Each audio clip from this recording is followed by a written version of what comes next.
Hello दोस्तों, कैसे हो? आज मैं सन ऑफ बैटमैन मूवी को एक्सप्लेन करूंगी। इस कहानी की शुरुआत में हमें रसलपुर के हेडक्वार्टर को दिखाया जाता है, जहां पर वो अपनी एक बहुत बड़ी आर्मी को ट्रेनिंग दे रहा था। यह सब के सब विलेन हैं। यहाँ पर डेमियन भी होता है, जो रसलपुर की बेटी तालिया और बैटमैन का बेटा है। रसलपुर चाहता है कि उसके बाद उसकी जगह उसका नवासा यानी कि डेमियन ही ले ले, इसीलिए वो सब कुछ उसे सिखा रहा होता है। और तभी यहाँ पर रसलपुर का एक पुराना आदमी जिसका नाम विल्सन होता है, वो इन पर हमला कर देता है, क्योंकि जब डेमियन पैदा नहीं हुआ था तो रसलपुर ने उसे कहा था कि मेरी जगह तुम लोगे। और जब उसे पता चल चुका है कि रसलपुर अपनी जगह अपने नवासा को यानी कि डेमियन को देना चाहता है, तो वो रसलपुर और उसकी पूरी की पूरी आर्मी पर हमला कर देता है। और इस हमले में रसलपुर बुरी तरह से जल जाता है। वो किसी भी तरह से लेस लिक्विड तक पहुंचना चाहता है, लेकिन वो इससे पहले कि लेस स्पीड तक पहुंचना चाहता है, लेकिन इससे पहले ही उसकी मौत हो जाती है। यह एक ऐसा वीट होता है जिसके अंदर एक ऐसा लिक्विड है जो किसी भी घाव को भर सकता है, लेकिन उस तक पहुंचने से पहले ही रसलपुर की मृत्यु हो गई। वहीं विल्सन को दिखाया जाता है, जो अब पूरी तरह से यहाँ पर हार रहा होता है। और इसी बीच चीनी उसे जख्मी कर देता है, उसकी एक आंख फूट जाती है, लेकिन वो किसी तरह से यहाँ से भागने में कामयाब हो जाता है। और जब तालिया देखती है कि उसके पिता रसलपुर की मौत हो चुकी है, तो वो अपने पिता की मौत का बदला लेना चाहती है, लेकिन उसके साथ उसका बेटा डेमियन भी है। इसीलिए वो तय करती है कि वो डेमियन को उसके पिता बैटमैन के पास छोड़ देगी, ताकि डेमियन वहाँ पर सुरक्षित रह सके और वो खुद अपने पिता रसलपुर की मौत का बदला ले सके। वही बैटमैन को दिखाया जाता है, जो शहर में क्राइम को कंट्रोल करने के लिए एक बहुत बड़े मॉन्स्टर से लड़ रहा होता है, जो कि बहुत ताकतवर होता है और पूरी तरह से बैटमैन के ऊपर हावी हो जाता है। दरअसल यह मॉन्स्टर यहाँ पर कुछ चुराने के लिए आया था, और इससे पहले कि वो मॉन्स्टर बैटमैन को मार देता, यहाँ पर तालिया अपने बेटे के साथ पहुँच जाती है और बैटमैन को बचा लेती है। बैटमैन को तालिया सारी कहानी बताती है कि कैसे उसके पिता को किसी ने मार दिया और अब वो उनकी मौत का बदला लेना चाहती है। इसीलिए डेमियन को बैटमैन के पास छोड़कर चली जाती है, लेकिन डेमियन कभी किसी की बात नहीं मानता। वो खुद अपने नाना रसलपुर की मौत का बदला विल्सन से लेना चाहता है। इसीलिए सिक्योरिटी को चकमा देकर वो ब्रूस वेन यानी कि बैटमैन अपने पिता के ऑफिस में पहुंच जाता है, जहां पर वो इन्फॉर्मेशन निकालता है कि गौतम शहर में जहां पर बैटमैन यानी कि इस वक्त वो खुद है, यहाँ पर विल्सन का ही दोस्त रहता है, और अगर वो उसे पकड़ ले तो विल्सन की लोकेशन का पता लगा सकता। पर बैटमैन उसे कहता है कि तुम इन सब चीजों के लिए बहुत छोटे हो, तुम्हें यहाँ से घर चले जाना चाहिए। वैसे भी हम किसी को ऐसे नहीं मार सकते। और इसके बाद वो डेमियन को घर भेज देता है। वहीं दूसरी तरफ हमें एक डॉक्टर को दिखाया जाता है, जिनका नाम क्रिक है। दरअसल ये पहले रसलपुर के लिए काम किया करते थे। वो रसलपुर की टीम के लिए एक ऐसी दवा बना रहे थे, जिस दवा को पीने के बाद रसलपुर की पूरी टीम बहुत ज्यादा शक्तिशाली हो जाती। पर इससे पहले रसलपुर बुल की मृत्यु हो गई है, और अब यहाँ पर विल्सन अपने आदमियों के साथ पहुँच जाता है। उसके आदमी डॉक्टर के पूरे परिवार को पकड़ लेते हैं और डॉक्टर से कहते हैं कि मुझे तुम एक ऐसी दवा बनाकर दोगे जिससे मेरे आदमियों के अंदर आधी बैट की और आधी इंसानों की बहुत ज्यादा पावर आ जाए, और अगर तुमने ऐसा नहीं किया तो हम तुम्हारे पूरे परिवार को मार देंगे। इसके बाद उसके परिवार को लेकर यहाँ से निकल जाता है। वहीं दूसरी तरफ डेमियन की मोम तालिया को दिखाया जाता है, जो अपने पिता रसलपुर की मौत का बदला लेने के लिए विल्सन के अड्डे में पहुँच जाती है, लेकिन इनकी किस्मत इनका साथ नहीं देती। इन सबको पकड़ लिया जाता है। वही बैटमैन उस मॉन्स्टर के पास जाता है, जिस मॉन्स्टर को उसने पकड़ा था, और वो उसे पूछता है कि तुम क्या चुरा रहे थे। वो बताता है कि मुझे डॉक्टर क्रिक ने कुछ दवाइयाँ लाने के लिए कहा था, क्योंकि मेरी स्किन मेरी बॉडी से निकल रही है, जिससे मुझे बहुत ज्यादा दर्द होता है, और इससे पहले कि मैं ऐसा कर पाता तुमने मुझे पकड़ लिया। बैटमैन को भी डॉक्टर क्रिक की जरूरत है। वो उनसे मिलना चाहता है। वो मॉन्स्टर से कहता है कि अगर तुम मुझे डॉक्टर के घर का पता बता दोगे तो मैं तुम्हारा इलाज करवा दूंगा। मॉन्स्टर के पास कोई भी रास्ता नहीं होता, और वो बैटमैन को डॉक्टर के घर का पता बता देता है। और जब बैटमैन घर पहुंचता है तो वहाँ पर कोई भी नहीं होता। यहाँ पर एक बहुत ही खतरनाक क्रिएचर होता है जो उस पर हमला करता है, और वो बैटमैन के सामने टिक नहीं पाता। यहाँ पर विल्सन ने डॉक्टर के घर पर नजर रखने के लिए उन पर एक ड्रोन रखा होता है, और जब उसे पता चलता है कि बैटमैन घर के अंदर है तो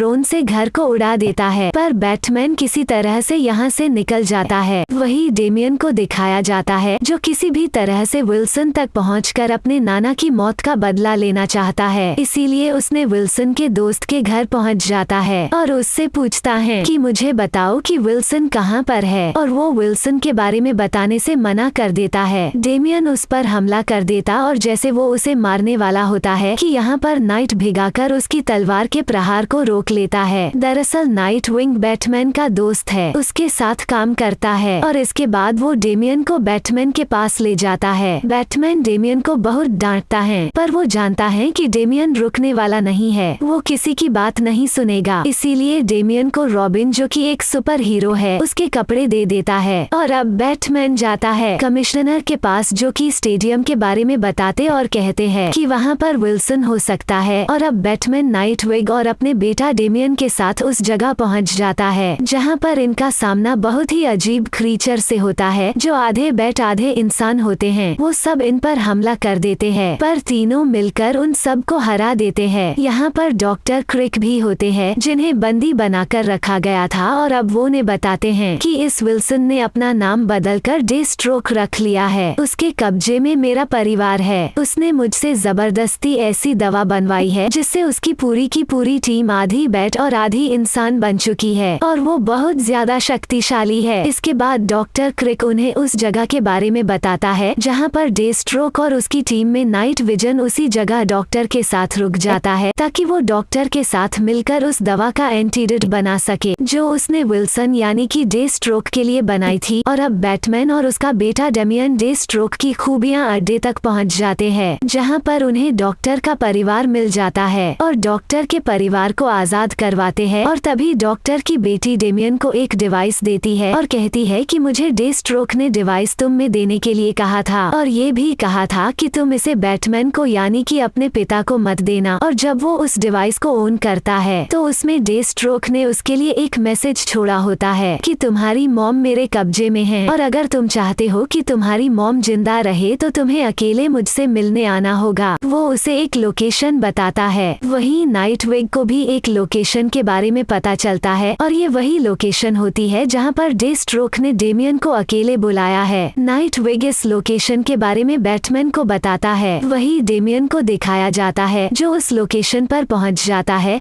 जहाँ पर उसका सामना डे स्ट्रोक से होता है। दरअसल डे स्ट्रोक उसे मारना चाहता है ताकि रसल बुल के आर्मी का उसके पूरे ग्रुप का कोई भी दावेदार ना हो और वो उस पूरी की पूरी आर्मी को लीड करे। यहाँ डेमियन की मॉम तालिया भी होती है और अब डे स्ट्रोक डेमियन को मारने के लिए गोली चलाता है, लेकिन इससे पहले कि गोली उसे लगती उसकी मॉम उसके सामने आ जाती है। तालिया बुरी तरह से जख्मी हो जाती है। अब बैटमैन भी यहाँ पर पहुँच चुका है और उसका सामना पहले यहाँ पर डे स्ट्रोक की बैट आर्मी से होता है। वो उनका सामना करता है लेकिन इनकी तादाद बहुत ज्यादा है। उसके पास सोनार डिवाइस होता है जिसे एक्टिवेट करके वो अजीब सी ध्वनि निकालता है और जिस ध्वनि से डे स्ट्रोक की पूरी आर्मी यहाँ से भागने लगती है। ये पूरा जो बेस होता है जो पानी के अंदर होता है और जब वो भागने की कोशिश करते हैं तो शीशे क्रैक होना शुरू हो जाते, अंदर पानी आने लगता है और सब के सब यहाँ से निकल जाते हैं। वही हमें डेमियन को दिखाया जाता है जो डे स्ट्रोक का पीछा करता है और वो उस तक पहुंच जाता है। डेमियन और डे स्ट्रोक के बीच में घमासान लड़ाई होती है। डेमियन उसे बुरी तरह से हरा देता है और अब वो उसके सामने अचेत पड़ा होता। उसके पास मौका है कि वो डे स्ट्रोक को मारकर अपने नाना की मौत का बदला ले ले, लेकिन वो उसे कहता है कि मैं बैटमैन का बेटा हूँ और अगर मेरे पिता होते तो वो भी तुम्हें नहीं मारते, इसीलिए वो उसे जिंदा छोड़ देता है। वही वहाँ डॉक्टर और नाइटविग आ चुके होते हैं जो यहाँ पर डे स्ट्रोक की जितनी भी आर्मी होती है जो बैट में बदल चुकी है उनके लिए एंटीडोट बना चुके होते हैं और उस एंटीडोट से सबको इंसान बना देते हैं। बैटमैन तालिया के पास जाता है जो कि बहुत बुरी तरह से जख्मी होती है और वो उसके घावों को ठीक करने के लिए उसे लेजर स्पीड के अंदर ले जाता है, जिसके बाद वो पूरी तरह से ठीक हो जाती है। अब क्योंकि लगातार पानी अंदर आ रहा था इसलिए बैटमैन, तालिया और इनका बेटा डेमियन तीनों यहाँ से सुरक्षित निकल जाते हैं, जबकि डे स्ट्रोक अंदर ही फंसा रह जाता है। वही बैटमैन तालिया को कहता है कि अब डेमियन को मेरे साथ रहना चाहिए, ये उसके लिए अच्छा होगा, वो रॉबिन के भेष में हमेशा मेरे साथ रह सकता है। हालांकि तालिया ऐसा नहीं चाहती क्योंकि वो अपने बेटे डेमियन से बहुत प्यार करती है और वो जानती है कि अगर डेमियल अपने पिता बैटमैन के साथ गौतम शहर रहेगा, ये न सिर्फ डेमियल के लिए अच्छा होगा बल्कि वो वहाँ पर सुरक्षित भी रह सकता है। इसीलिए वो डेमियन को अपने पिता बैटमैन के साथ रहने के लिए अलाउ कर देती है, पर वो बैटमैन से कहती है कि एक दिन डेमियन को वापस लेने के लिए मैं जरूरत आऊंगी, और इसके बाद वहाँ से चली जाती है और अब बैटमैन और डेमियन एक साथ ही रहेंगे। इसी के साथ इस मूवी की हैप्पी एंडिंग होती है। उम्मीद करते हैं कि ये कहानी आपको पसंद आई होगी।